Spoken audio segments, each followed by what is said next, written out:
Você já se perguntou o porquê que a água é o composto, é a substância mais importante para a existência de vida? Já se perguntou do porquê disso? E a resposta é porque a água é uma das substâncias mais bizarras que a gente tem no universo, tá?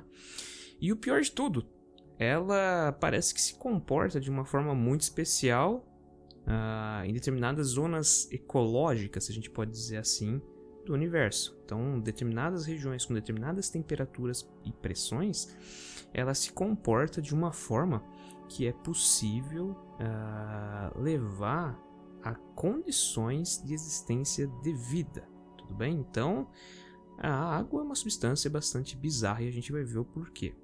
Bom, primeira coisa, a água, olhando para o aspecto químico dela, ela é formada por dois elementos químicos bastante comuns, né, no universo, que é hidrogênio e oxigênio, ou seja, dois átomos de hidrogênio e um de oxigênio. O hidrogênio é bastante simples, sendo formado por um próton e um elétron. E o oxigênio, ele possui um total de 8 prótons, sendo que ele possui 2 elétrons na sua camada de valência. Então ele pode fazer ali duas ligações, enquanto que o hidrogênio só pode fazer uma. E o interessante é que essa ligação entre oxigênio e hidrogênio ela é muito forte e é conhecida como ligação de hidrogênio. Então, quando a gente olha na tabela periódica, os elementos mais eletronegativos são na seguinte ordem: flúor, oxigênio e nitrogênio, o famoso FON. E esses elementos, especificamente, por serem muito eletronegativos, eles acabam fazendo ligações de hidrogênio, ou seja, ligações muito fortes. Essa ligação propicia o quê? Propicia algumas características bastante relevantes para essa molécula, ou seja, ela não é facilmente quebrável. Então essas ligações não são fáceis de serem rompidas, então você não quebra facilmente uma molécula de água, você precisa de muita energia para isso, o que leva então a uma substância bastante estável. Outra característica bastante relevante da água, ela é uma substância polar. Então, quando a gente vai montar a molécula de água, ela é formada por um átomo de oxigênio e 2 de hidrogênio. Só que você tem esses hidrogênios entrando de forma angular no oxigênio, fazendo ligação de forma angular. Então você não tem ali algo reto, né, algo linear. Não, é uma estrutura em que você tem sobre o oxigênio uma aglomeração de elétrons. Então você fica com dois pares de elétrons, o que leva a uma região de alta densidade eletrônica. Isso faz com que essa região seja carregada negativamente muito forte, ou seja, ela tem dois pares de elétron ali, o que faz com que qualquer coisa que passe por perto possa ser atraída. Então, quando você tem a molécula de água e você tem uma grande quantidade de moléculas de água, elas acabam interagindo entre si. Por quê? Porque você tem uma região que vai ser carregada positivamente, uma região carregada negativamente. Como que isso acontece? É simples.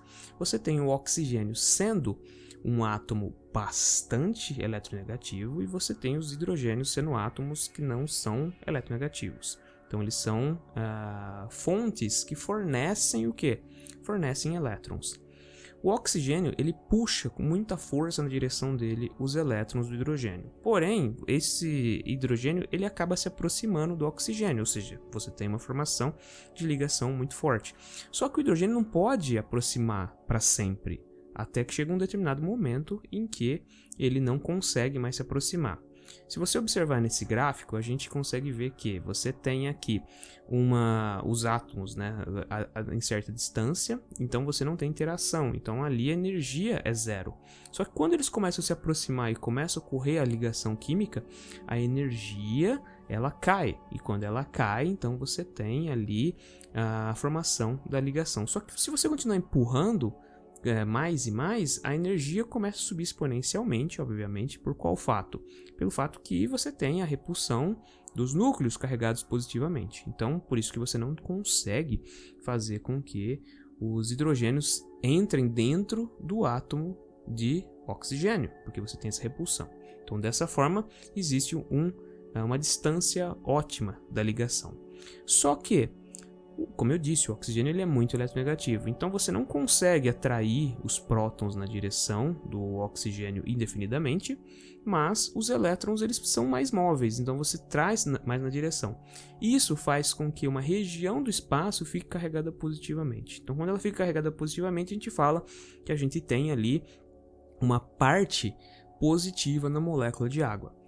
Conforme então você tem esses elétrons se aproximando e também existe essa organização desses prótons de hidrogênio de forma angular, os outros elétrons do oxigênio eles têm que se organizar de uma forma que também eles não fiquem muito próximos, porque eles podem se repelir.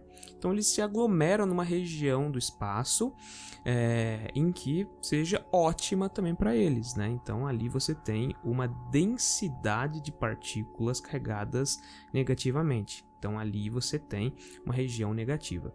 Então voltando lá atrás, tá? Quando eu falei que essas moléculas começam a interagir entre si. Como que se dá? A parte positiva começa a interagir com a parte negativa de uma outra molécula e assim por diante. E isso forma uma rede. Então a água ela forma uma rede, tá? Principalmente no estado líquido e no estado sólido. No estado gasoso não, né? Porque ela não tem ali mais interação. Mas no estado líquido e no estado sólido, principalmente no estado sólido, o que acontece? Forma-se então essa estrutura hexagonal, né? Sendo que em cada ponta do hexágono você tem uma molécula de água interagindo com a sua próxima. E consequentemente, esses hexágonos também interagem com outros hexágonos, então forma como se fosse uma cerca de galinha, né? Então forma-se essa rede hexagonal. E isso então traz algumas características interessantes para a água. A água ela precisa de uma quantidade energética muito alta para conseguir evaporar. Então, o que acontece? Você tem que fornecer a nível do mar aproximadamente 100 graus Celsius para que as moléculas comecem a vibrar bastante e que essas ligações sejam quebradas. Lembre que são ligações de hidrogênio, são ligações muito fortes.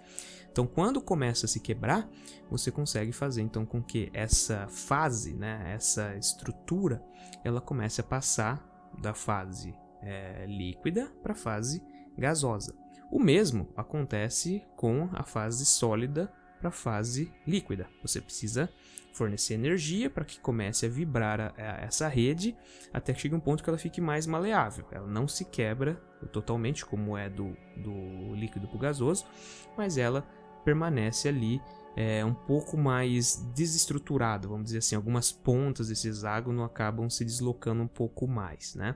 Então, aí você começa a observar que não é tão simples você fazer esse processo.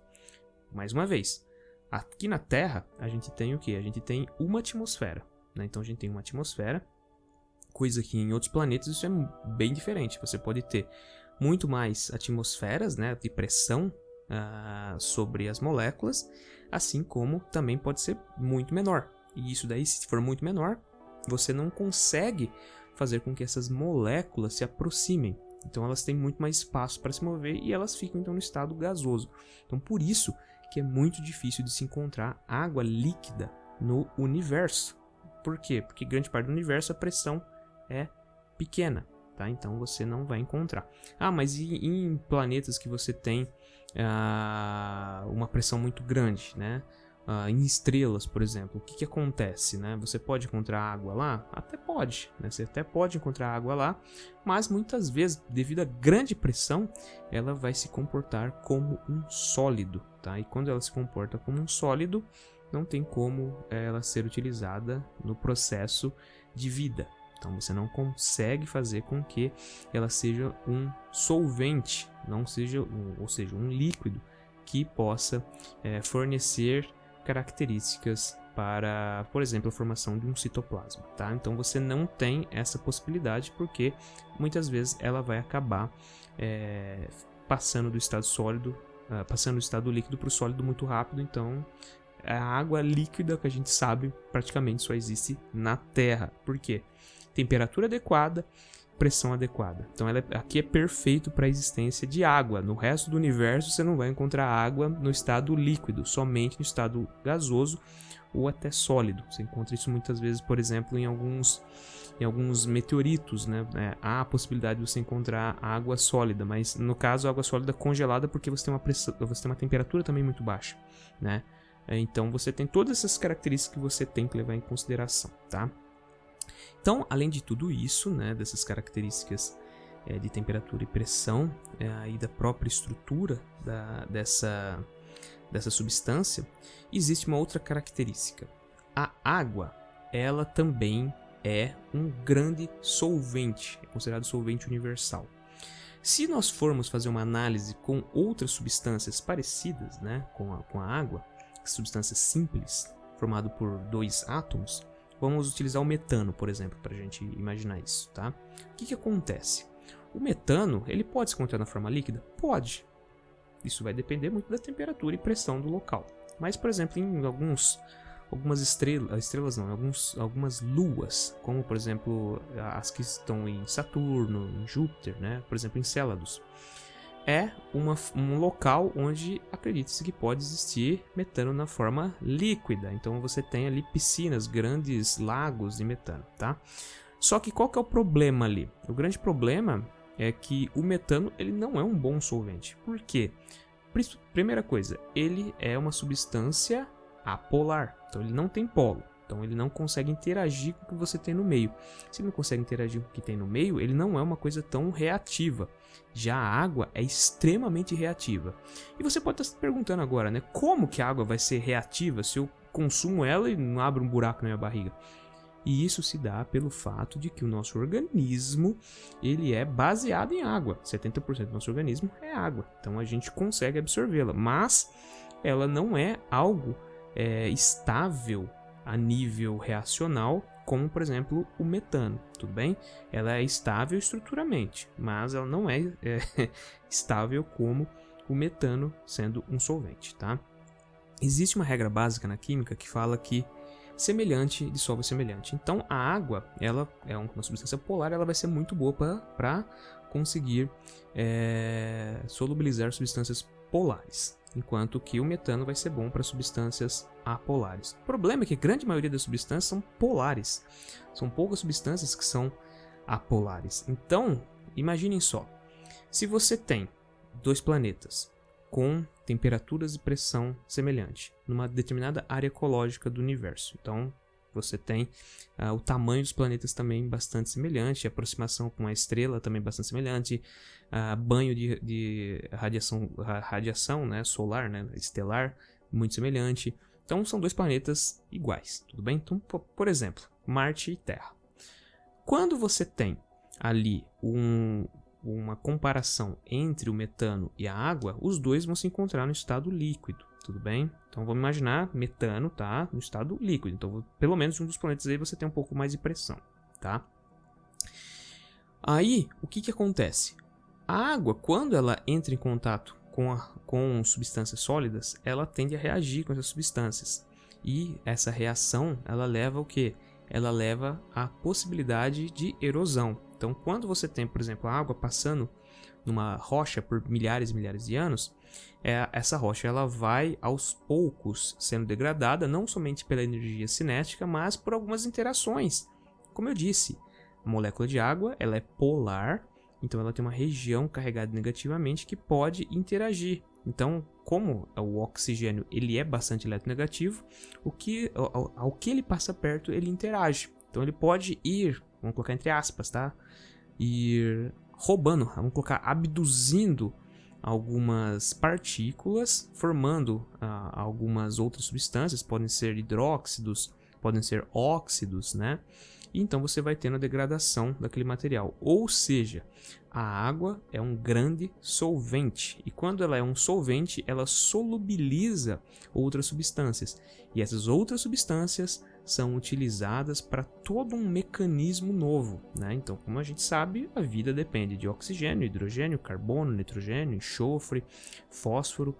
Então, a água ela é uma forma de você pegar todas essas substâncias que se encontram em forma de rochas e transformar numa grande sopa. Quando você transforma essa grande sopa, elas interagem e dessa forma então você tem a possibilidade de formação de outras substâncias. Quando se forma outras substâncias, você pode fazer um processo de criação, por exemplo, do que nós conhecemos como material genético, que é dependente de carbono, hidrogênio, nitrogênio, fósforo, dentre muitas outras coisas, tá?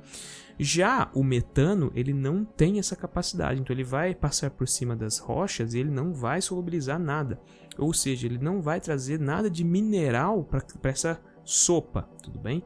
E isso faz então com que não seja tão simples a vida surgir numa sopa, numa grande região, de um mar, numa piscina de metano. Então não é tão simples assim. Mas o metano pode ser indicativo de vida. Então, onde você tem metano variando muito na atmosfera, isso pode indicar que tem vida, porque a vida acaba expelindo metano, tá? Então, o metano, ele não é tão bom como as pessoas imaginam para surgimento de vida no universo. Se você quer encontrar vida, há a necessidade de água. Por isso que a substância da vida é a água.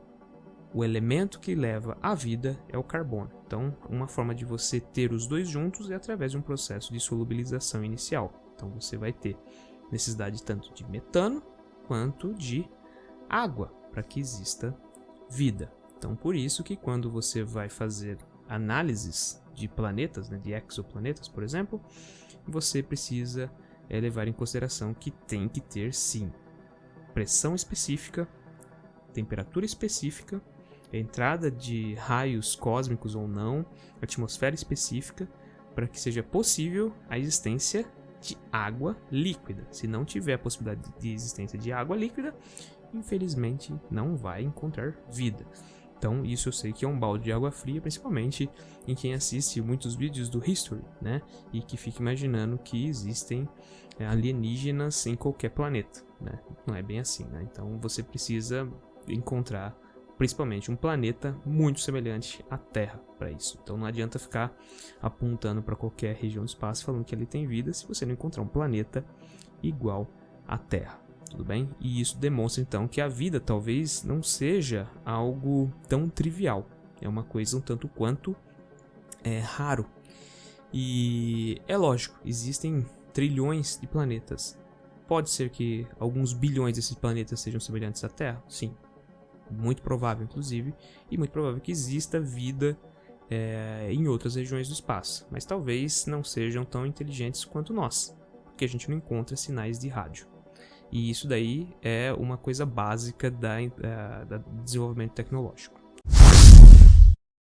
Então pessoal, se vocês gostaram desse vídeo, eu peço por favor que vocês curtam o vídeo, se inscrevam no canal e cliquem lá no sininho para vocês sempre receberem novos vídeos de curiosidades científicas. Além disso, eu tenho uma campanha que é a de erradicação do analfabetismo científico. Então aqui na descrição tem uma lista de livros, tá? Que você pode indicar para pessoas, ou você mesmo pode ler, né?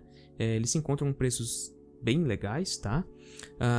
E isso daí é uma forma da gente contribuir com a divulgação de ciências. E além disso, você também ajuda o nosso canal aqui. Então, muito obrigado pela sua companhia e até o próximo vídeo.